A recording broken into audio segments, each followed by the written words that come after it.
Estamos começando mais um Telemaquinando. Eu sou o Caio Leão e esse é o Deilson Magal. Dedé Magal, que é mais íntimo, né? Vocês devem estar se perguntando aí em casa por que eu estou assim vestido de palhaço com essas luvas azuis, brilhosas, que vocês talvez não saibam nem para que serve. Enfim, essa roupa está aqui porque hoje o nosso tema é um tema muito interessante, né, Deus? Qual é, Deus, o tema de hoje? Macumba. Pronto, o nosso tema não é macumba, vai ser do próximo programa. Mas o tema do nosso programa de hoje é ação. Filmes de ação. Porrada, chute, bala, explosão, morte. Se você achar melhor no filme de ação, a gente vai tentar falar um pouco aqui hoje pra vocês. Primeiro de tudo, eu queria dizer, sabia Deus que eu sou faixa preta de karatê?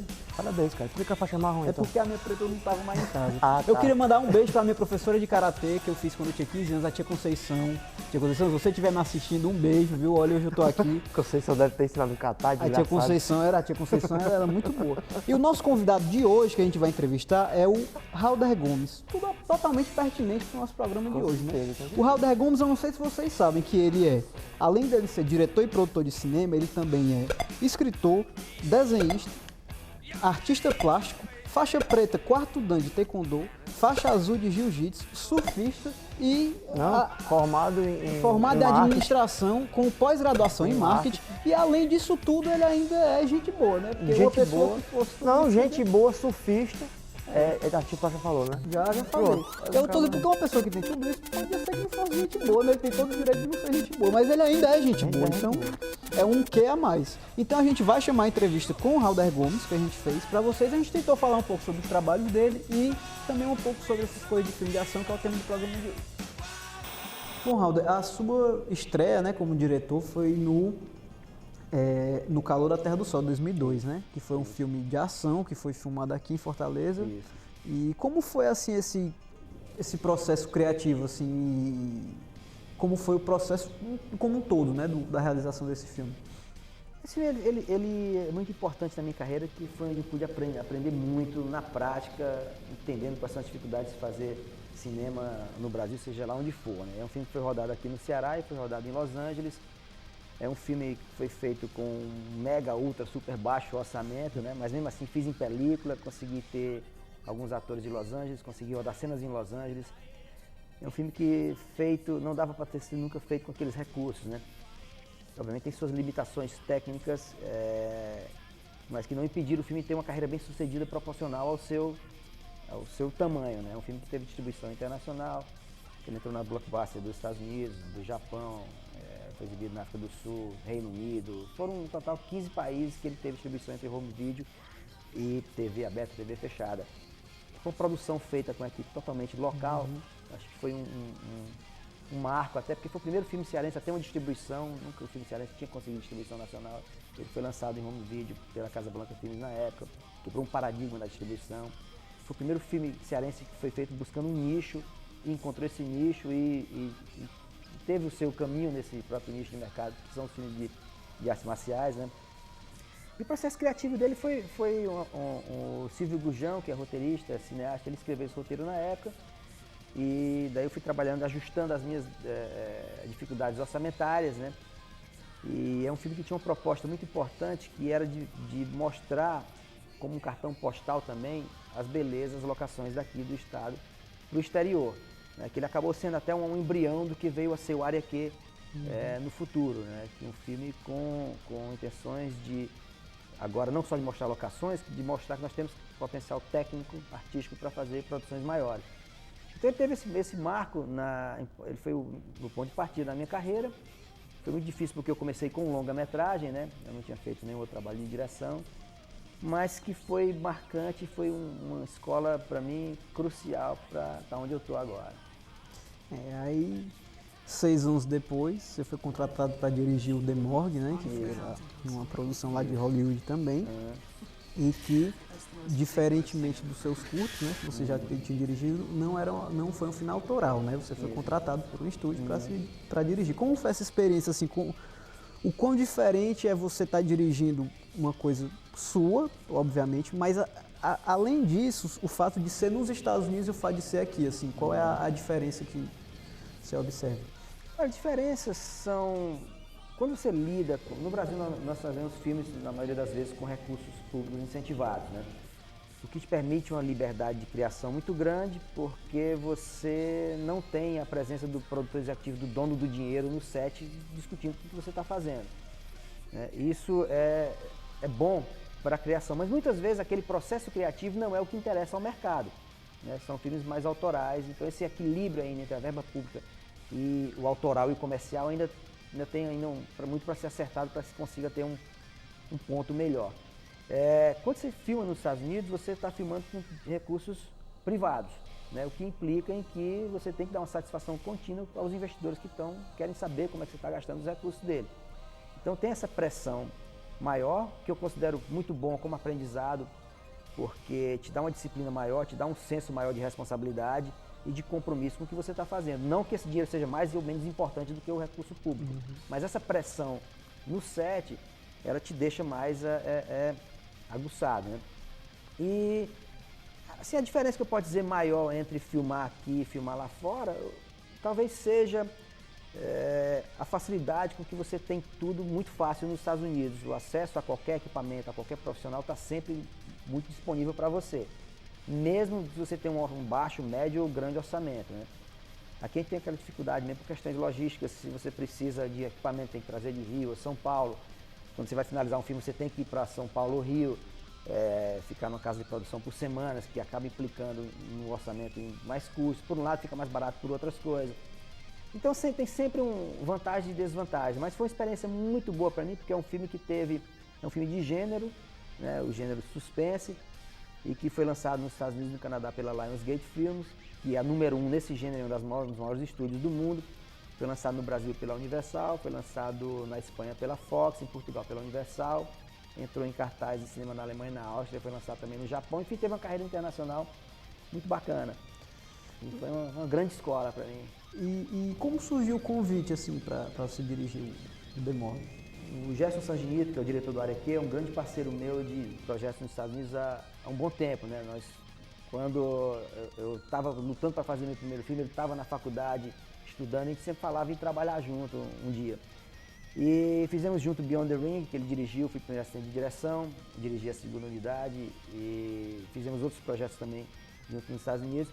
E ele abriu a produtora dele, uma produtora que tinha investimento internacional e ia fazer o primeiro filme. Então, assim, para fazer o primeiro filme, ele me convidou para ser o diretor para fazer esse primeiro trabalho da produtora, da Reef Pictures, que é a produtora dele lá em Los Angeles. E é uma produção independente, mas que teve a chancela de distribuição desses grandes estúdios, que é muito bom para o filme, né? E que é muito bom para a minha carreira também, porque é um filme só que eu tive a oportunidade de ter lançado com 4 grandes selos internacionais, né, em países diferentes. É bom para o currículo isso aí, né? Atesta a qualidade do trabalho que você fez. E a curiosidade é porque o Demorge ele chegou no Brasil com outro nome, né? Ele chegou. Isso. Como é que é a história? Você pode explicar aí? Pois é, aí tem uma coisa que o Brasil acho que é campeão mundial de criar nomes surreais para filmes, para fazer essas traduções, né? Aquele foi lançado no Brasil pela Universal como Cadáveres 2, né? Que o filme nem é parte 2 do Cadáver, nem o Cadáver se chama Cadáver, que seria o parte 1, que não é parte 1. Não sei se deu para entender com a ciência aí. Não deu. Mas então o que acontece é que tem um filme chamado Unrest, que no Brasil foi lançado como Cadáveres, que a tradução não é essa, e que foi bem nesse segmento de home video e foi bem no mundo inteiro. E quando a gente lançou o Demorge, eles acharam que tinha alguma semelhança com o outro, que não tem nenhuma. Rapaz, esse filme pode ser chamado Cadáveres 2. Aí o que acontece é que quando a Universal foi lançar, a gente precisa promover o filme, vamos fazer entrevista Porra, faço com o maior prazer, mas como é que vai ser esse negócio quando as pessoas perguntarem se é parte 2? E eu digo o quê? Eu minto? Eu não vou mentir. Aí a gente pensa no jeito, não, as pessoas vão perguntar sempre. Então toda vez, as primeiras perguntas eram, e você fez o parte 1? Pô, nem o parte 1 existe sequer, entendeu?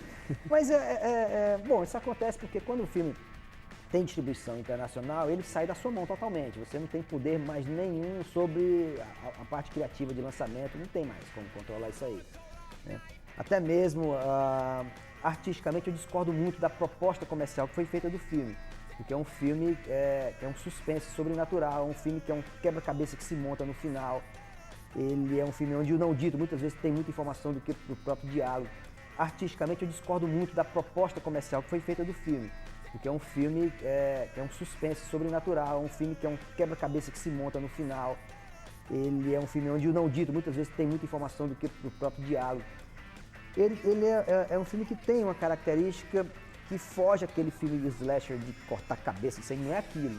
Você está vendo um filme que tem uma proposta como os outros, como o Sexto Sentido, mas que comercialmente foi lançado como sendo um filme de terror, e ele não é isso. Então, comercialmente é bom para o distribuidor, né, porque ele entra naquele nicho ali, tudo, mas artisticamente é muito, muito ruim. Para o realizador, ver um filme que você fez ser vendido como outra coisa que ele não é aquilo. Então, assim, chega a ser frustrante quando você lida com esse tipo de situação onde tem uma disparidade artística e comercial do trabalho. Mas, enfim, é assim. Não dá pra querer mudar assim, o mundo. Pronto.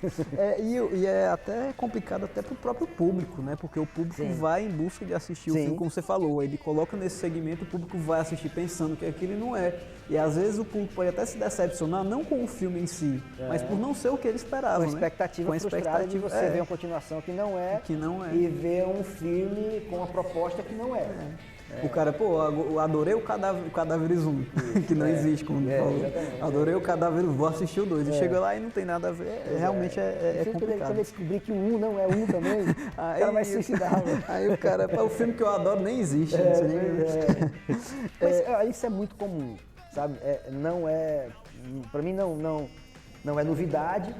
Porém, foi uma surpresa que eu não esperava um dia já ter na minha carreira, ter dirigido um parte 2 sem nunca ter feito isso, entendeu? Então, foi a mesma coisa, já está no currículo, já virei essa página. Não é. E Halder, você fez o Cine Hollywood, né, que é um curta de 2004, que foi exibido em festivais aí para mais de 10 países, super premiado e tudo mais. E a ideia, o conceito do Cine Hollywood, como surgiu, assim? Mas então, o Cine Hollywood ele é feito de memórias da minha infância no interior, quando eu comecei no cinema, vendo esses filmes mambembes, esses cinemas mambembes em Senador Pompeiro. A história num todo, como surgiu esse roteiro, eu estava editando o Sunland de madrugada e de repente veio uma ideia, puxa, acho que eu tenho uma ideia de um roteiro.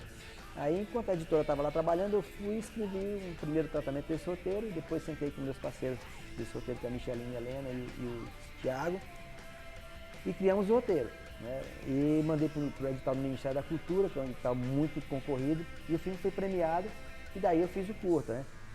Um filme que eu fiz assim, numa diversão muito grande, sem uma pressão de ter um filme de estúdio, porque é um curta e toda a liberdade, e que foi um filme muito bem sucedido. Ele é um filme que teve uma carreira internacional de festivais, foram mais de 70 no total, se eu não me engano, em 22 países, ganhou 42 prêmios. E foi um filme muito bom para testar como a cearensidade funciona em termos de humor, de senso de humor, para outras culturas e outras línguas, né? Então foi um filme que abriu muitas portas para mim, e foi por intermédio dele que eu fui para Hollywood, porque foi através desse trabalho que a produtora de Los Angeles me convidou para...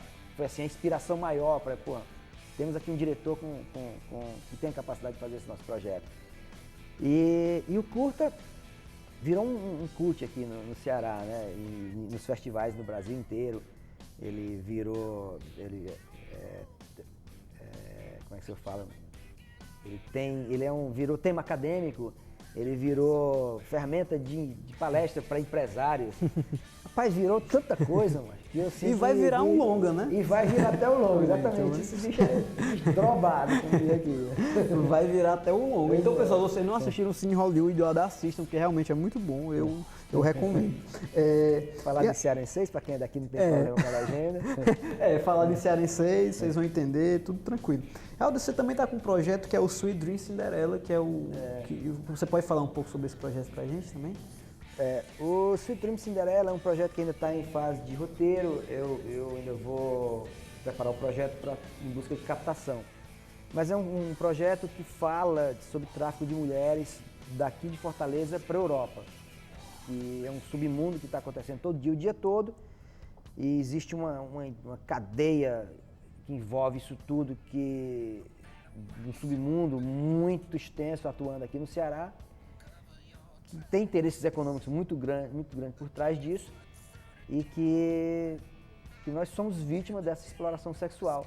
E o filme aborda isso de uma forma muito intensa, com elementos de ação e drama. E é um projeto ainda que está, um roteiro que ainda está em desenvolvimento, já está construído um primeiro tratamento, que já é bem sólido, bem consistente, e agora, próximo ano, eu vou em busca de investimentos para ele. Enquanto isso, tem outros projetos assim andando em paralelo de uma forma mais urgente, né, que eu trabalho na pré-produção do Cine Hollywood de longa-metragem, e outras coisas que estão andando aí. A pós-produção das Mães de Chico Xavier. Das Mães de Chico Xavier e na finalização, na reta final e pós-produção do Área Q. Do Área Q. Falando do Área Q, o pessoal falou aí na internet que vazou um dito trailer, que o pessoal disse que era um trailer, e o pessoal criticou e tudo mais. Depois você já foi explicado que aquilo não era um trailer, que aquilo era um... Mas você pode tentar explicar um pouco melhor realmente como foi esse vazamento e o porquê o pessoal criticou e tudo. A gente vê de tudo na internet, né? Cara, criticar é um negócio eu fico tão tranquilo em relação à crítica, porque quando você expõe qualquer trabalho que toma uma dimensão mundial, que meus trabalhos hoje em dia eles são feitos aqui, mas eles ganham o mundo. O Loucos de Futebol é um documentário que eu fiz sobre a torcida do Fortaleza, que já participou de quase 80 festivais em 25 países, nos 5 continentes. Então são filmes que estão no mundo mesmo, né? Obviamente você está sujeito a críticas. O Área Q é uma produção, é um filme que eu sou suspeito para falar, mas é um filme lindo, com uma história sensacional, com atuações que vai deixar o público assim, de queixo caído. E é um filme que toca num tema nosso, cearense, a ufologia em Quixadá, Quixeramobim. E as pessoas esperam sempre que os discos voadores passem por Nova York. Se passar em Nova York é lindo. Mas se passar em Quixadá, Quixeramobim, vixe, não presta. Tem que passar na Estátua da Liberdade. Exatamente. Na Casa Branca. Vão se deparar com um filme belíssimo, com locações únicas no mundo, que não existe nada tão lindo quanto aquela região. E com a temática que mexe com a curiosidade do ser humano, de quando ele começa a se entender como gente, né? O que acontece é o seguinte, quando você faz um filme de baixo orçamento e você muitas vezes aposta em tudo na produção, mas não tem verbas para finalizar, você muitas vezes monta uma colagem de imagens para poder mostrar para os possíveis investidores que podem investir na pós-produção, ok, está aqui um clipe de imagens, está aqui para você ver um pouco da atuação, para você ver um pouco do que são as locações e tudo. Então você monta isso como, não chega nem a ser um teaser, nem um trailer, é um promo, né? E, obviamente, você faz muitas visitas para mostrar esse material. Muitas vezes você deixa esse material em algum lugar. Obviamente que um negócio daquele em cima da mesa de alguém para você colocar na internet é muito fácil, sem estar finalizado, né? Sem estar feito correção de cor, sem estar feito uma edição de som. E até porque sem contar a história, porque eu não vou colocar um negócio onde eu não é oficial, não ainda é para o público, eu não vou entregar a história do filme. E, então, criticar uma coisa onde não está acabada, visivelmente não está acabado, não é nada oficial,